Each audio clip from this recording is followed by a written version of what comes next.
Today we're talking about the notorious Richardson Crime Family, also known as the Torture Gang.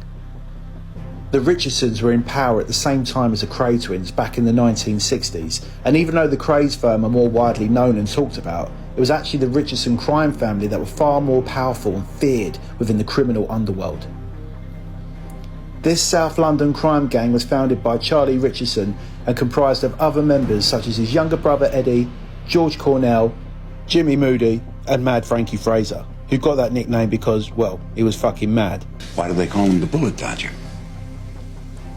Because he dodges bullets heavy. This crime gang had the reputation of being London's most sadistic gangsters.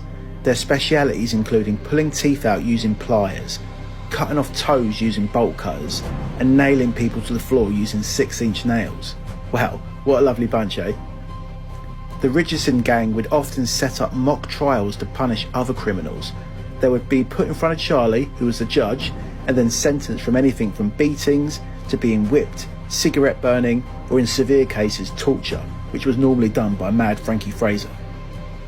This process of trial and torture was known as taking a shirt from Charlie, because Charlie Richardson would give each victim a clean shirt to return home in, since the original shirt was covered in blood. Oh, how thoughtful of him.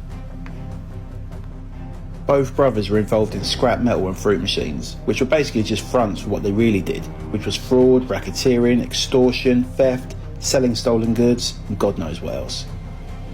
The thing with these guys is that they were very discreet and never admitted to any crimes and never bragged about any of them either. So there's probably loads of other stuff they got up to that we'll never know about. The Richardson gang and the Kray twins ended up getting into a turf war in the mid to late 1960s.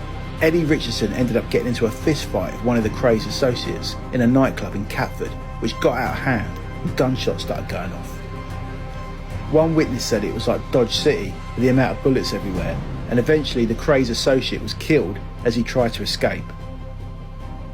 Mad Frankie Fraser was held responsible for murdering him, which he always denied. This led to a tit-for-tat war where gang members from each side were being targeted and shot, and eventually George Cornell, who was part of the Richardson gang, was murdered by Ronnie Kray in the Blind Beggar pub. The mad thing about the Richardsons and the Krays is that they were basically the same. Both were working class brothers who were up to no good, getting into scams. Both of them had no dads around. They both did boxing as youngsters too.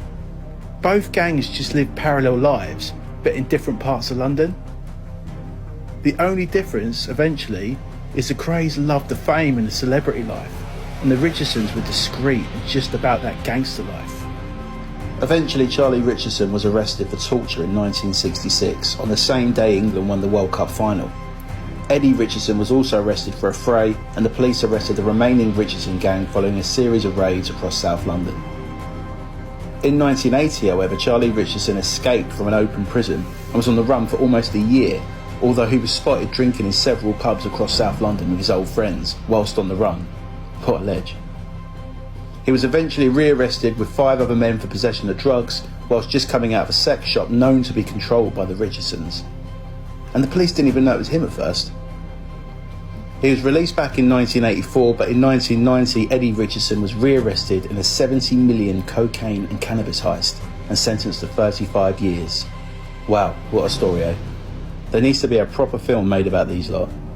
Anyways, again, feel free to like, follow, comment and share. Till the next one.